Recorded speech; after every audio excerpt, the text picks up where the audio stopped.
Hi everyone, this is Janet with Vera Lane Studio, and I want to talk to you today about the elephant in the room, fussy cutting. What is the fuss about fussy cutting? Some people love it, some people don't mind it, some people say they hate it.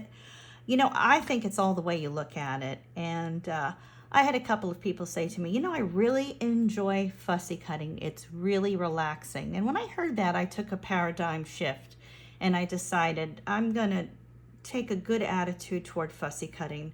And I have to tell you, over the years, I have literally cut hundreds and thousands of images. I mean, I've been doing this for a long time, creating characters, and they are all fussy cut.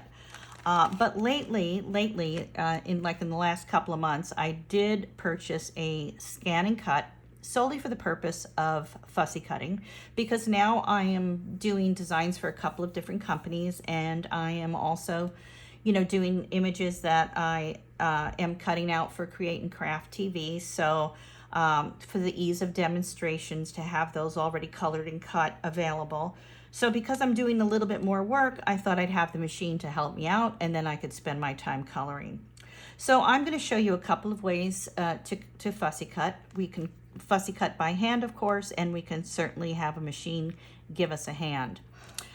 There's a direct cut, which is right on the edge of the image, and you don't see any white space. And this example, this is actually from the All in Create Love collection, and here's another one. So these characters have what's called a clean cut.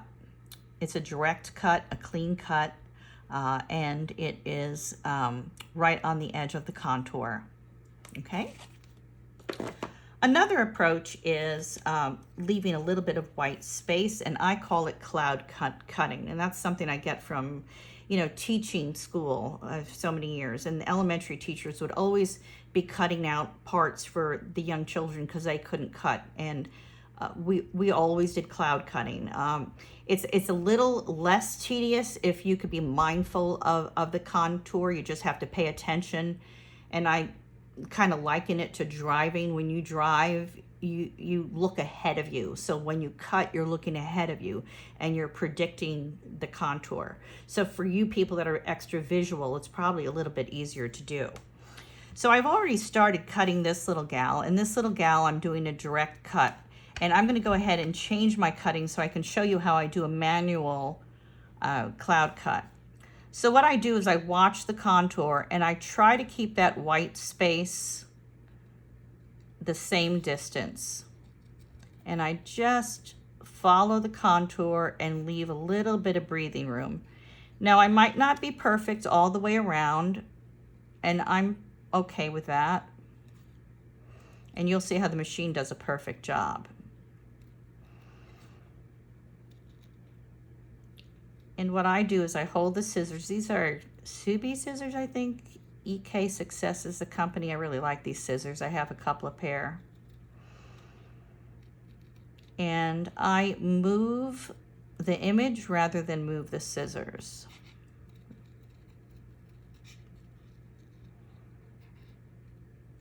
And you can see that I'm cutting in the butt of the scissors back here. I don't ever snip it all the way to the front. I'm just going to snip that part off. So you can see the difference. There's the cloud edge and there is the direct edge. So if I put it on a background, you can see. Now for a colorful background like this, the cloud edge might be a better choice. So here's an example of an image that, whether you're doing it by machine or by hand, you're going to want to leave the white edge because you're going to cut off that black line. So this is a case where you're going to have to use that edge. Now this house over here, let's go ahead and pop it on this orange background. These houses were cut on the scan and cut, which I'm going to demonstrate soon. And you can see these were cut leaving a little bit of an edge. You'll see during my scan and cut demonstration that the smallest edge you could leave is 0.04 inch, and that just gives you just enough white space. You can make it larger if you want, but I don't know why you would want that. So you could see I've got some stash here. This is the latest Christmas collection that I did for All in Create. All of these were cut before I got the machine. All of these were cut by hand. Another thing that I like to do is let me just grab one of these images. I will take a black marker, this happens to be dark gray, and I will run it along the edge of the cut image. So if you have any little white bits that are showing, this will conceal it.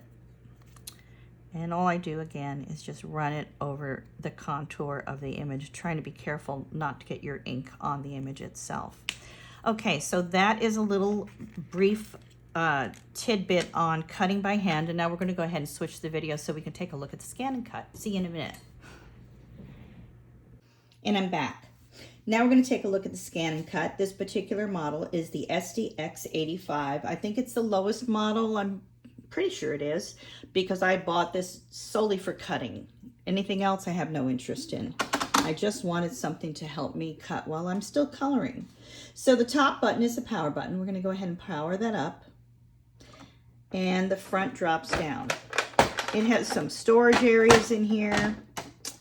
And it comes with a little stylus that you'll use on the screen, and also a little plastic spatula that will help you remove the images off the mat.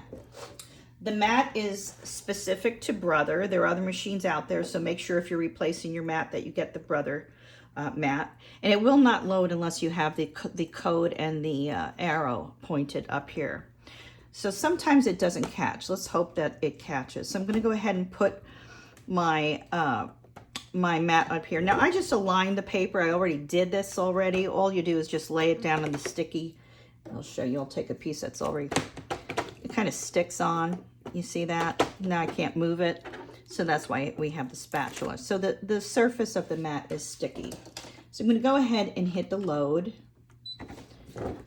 Let's hope it'll load without me nudging it.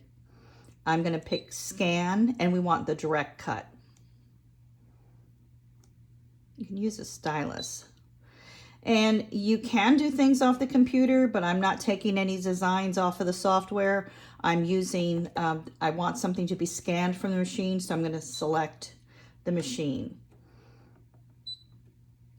And the mat is not loaded, so let's see what's going on here. There we go.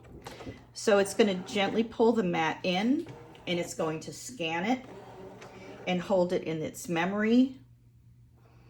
Okay. There we go. It's scanning right now. Make sure you have room in the back of the machine. And it comes back forward, and then it will be ready to cut. And we're going to make some decisions about the way we want it cut before we have the machine go into action. So I'm going to take my little stylus here, and I can see my images on the screen, and I'm going to hit OK. And now there's a little arrow here.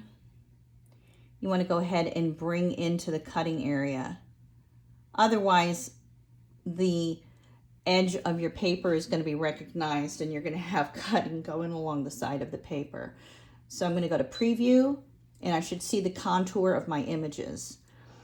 Okay, so that looks pretty good to me. So now I'm going to hit OK. And I want the little bit of the white edge, so I'm going to go to this little edge outline, and the lowest one you could pick is 0.04 inch. Okay. And now it's processing, and I can see an outline of my images there. That looks pretty good. Now it asks you to please select, because the machine can either draw or cut or score. So I'm going to have to make that choice. The first one is cut. It will ask if I want to test. I never test. I fly without a net. And I'm going to hit start. Now this is going to take 3 minutes to cut. And I'll just show you what it looks like getting started, and then we'll return and see what the finished product looks like. So this whole page will cut in 3 minutes. And right now the stylus is moving around the contour of my image. It already has the first image cut, and it's going to keep on going. So I'm going to stop right here, and I'll see you back in a second. Okay, I'm back. It looks like it's got, no, it doesn't have any time left. It's all cut. So this is a cool part. I'm going to just scoot this back a little bit. And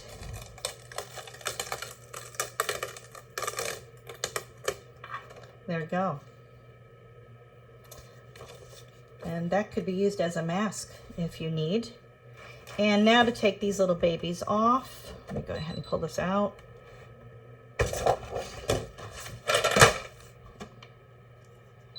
Turn off the power. It's my little handy spatula, and I just peel them off like so. So this is the most detailed image. This is the little ornament, and you can see you're not going to cut out those little strings. So that's not objectionable, you know, and unfortunately that's the thinnest cloud cut you can make, but it's not bad. So some people don't care for the white line, but sometimes it's just necessary, and I've seen some projects where it actually looks better. So it really depends on what your background is. So that's all you do. You peel these off, put them in a little baggie until you're ready to color, or if you have colored them first, they're ready to go. So when you remove all the images, you want to just make sure that your mat is clean for next time. So I'm a little guilty of just putting the plastic back on and cleaning it afterwards or right before I'm ready to make another scan.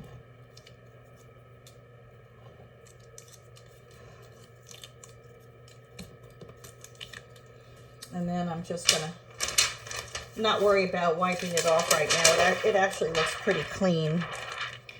And I'm just gonna go ahead and put my acetate on.